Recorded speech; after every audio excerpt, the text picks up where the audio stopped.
Jenderal Ahmad Yani. Tokoh satu ini terkenal sebagai salah satu pahlawan revolusi Indonesia.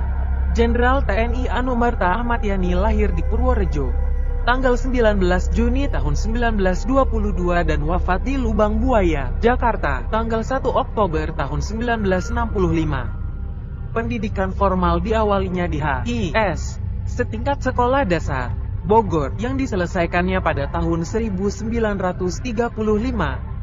Kemudian ia melanjutkan sekolahnya ke Mulo, setingkat sekolah menengah pertama, kelas BAFD Bogor.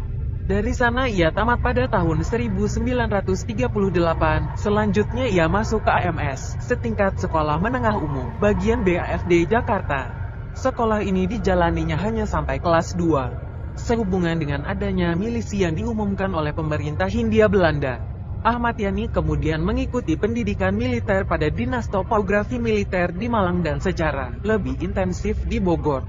Dari sana ia mengawali karir militernya dengan pangkat sersan. Kemudian setelah tahun 1942, yakni setelah pendudukan Jepang di Indonesia, ia juga mengikuti pendidikan Heiho di Magelang dan selanjutnya masuk Tentara Pembela Tanah Air (PETA) di Bogor. Berbagai prestasi pernah diraihnya pada masa Perang Kemerdekaan. Ahmad Yani berhasil menyita senjata Jepang di Magelang. Setelah Tentara Keamanan Rakyat (TKR) terbentuk, ia diangkat menjadi Komandan TKR Purwokerto. Ketika agresi militer pertama Belanda terjadi, pasukan Ahmad Yani yang beroperasi di daerah Pinglit berhasil menahan serangan Belanda di daerah tersebut. Maka saat agresi militer kedua Belanda terjadi, ia dipercayakan memegang jabatan sebagai Komandan Weherkreise II yang meliputi daerah pertahanan kedua. Pada tahun 1955, Ahmad Yani disekolahkan pada Command and General Staff College di Fort Leavenworth, Kansas, USA selama 9 bulan. Pada tahun 1956, ia juga mengikuti pendidikan selama 2 bulan pada Special Warfare Course di Inggris. Tahun 1958 saat pemberontakan PRRI terjadi di Sumatera Barat, Ahmad Yani yang masih berpangkat kolonel diangkat menjadi Komandan Komando Operasi tanggal 17 Agustus untuk memimpin penumpasan pemberontakan PRRI dan berhasil menumpasnya. Hingga pada tahun 1962, ia diangkat menjadi Menteri Panglima Angkatan Darat.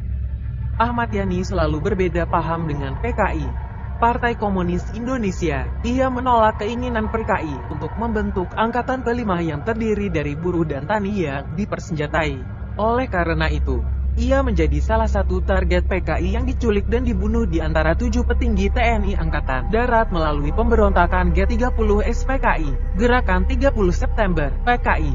Ahmad Yani ditembak di depan kamar tidurnya pada tanggal 1 Oktober tahun 1965 dini hari.